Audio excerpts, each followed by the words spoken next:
Mohart, au centre du parc naturel Swabel-Franconien, se trouve dans la vallée de la rivière Mur et est entouré de forêts et de prairies.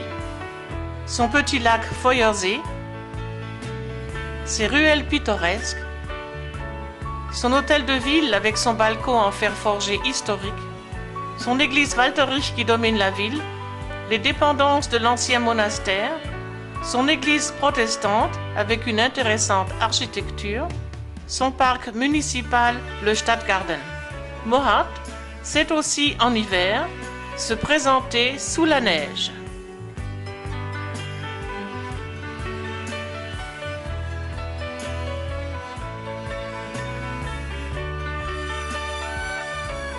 Sa place du marché, avec son histoire et ses maisons à colombages, sont le départ de la zone piétonne. Les saucisses ne doivent pas manquer. En hiver, quand le petit lac est gelé, les jeunes et les moins jeunes en profitent pour se retrouver et boire du vin chaud pour se réchauffer. Les pauvres canards et cygnes doivent laisser leur place.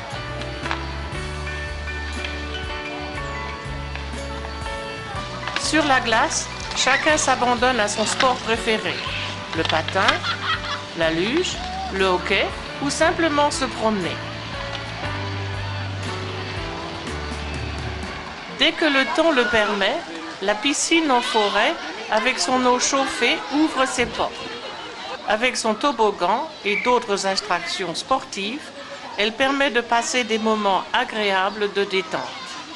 Le Sommerpalast en juillet, avec ses 2 chapiteaux dans le Stadtgarten, attire de nombreuses personnes.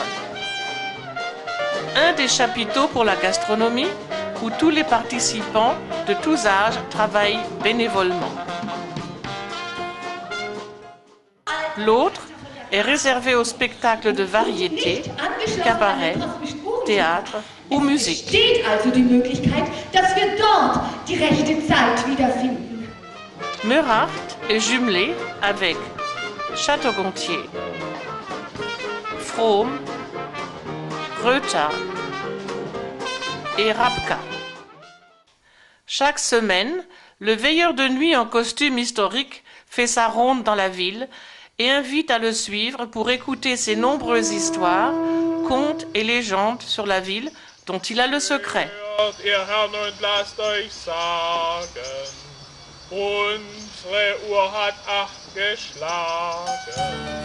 En 1966, la charte du jumelage entre Château-Gontier et Murart a été signée par le maire, le docteur Lefebvre, et le Bürgermeister Helmut Goetz lors d'une cérémonie officielle.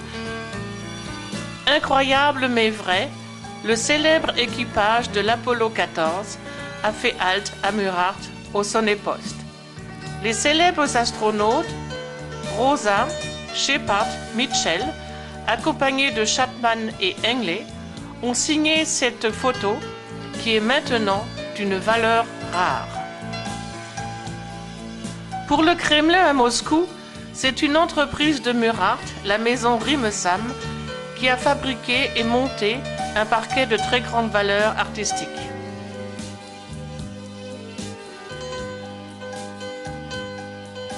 Le carnaval joue à Murart un grand rôle.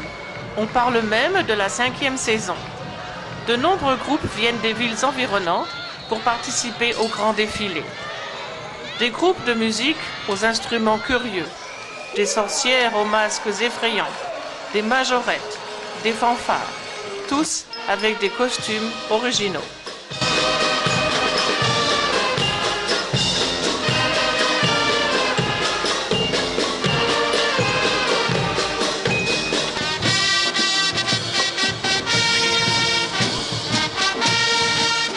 La nouvelle salle des fêtes permet d'avoir un intéressant programme culturel. Chaque année a lieu la célèbre Académie internationale de piano, à laquelle participent des jeunes du monde entier. Depuis 4 ans, on compte à peu près 151 jeunes pianistes venant de 26 pays et de 4 continents.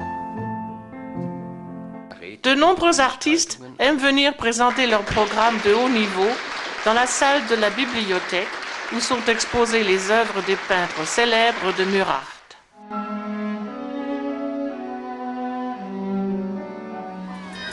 À Murart, une fête en chasse une autre. La fête de la lumière qui fait que toute la ville est en mouvement. Chaque café, chaque auberge, chaque restaurant présente ses spécialités. Mais la plus belle attraction reste la grande roue qui, avec ses 30 mètres de diamètre, permet une belle vue sur la ville.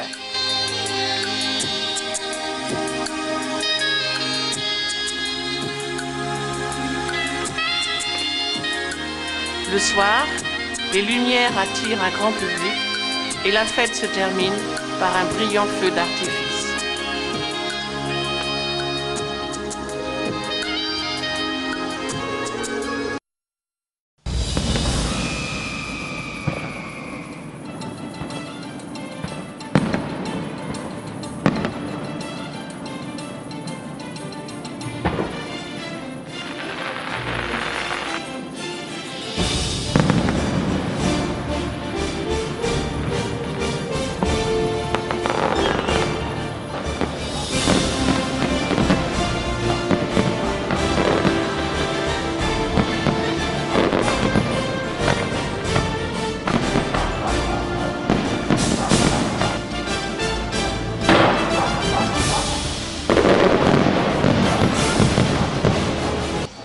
Chaque année a lieu un marché artisanal où les artistes peuvent y présenter et vendre leurs œuvres.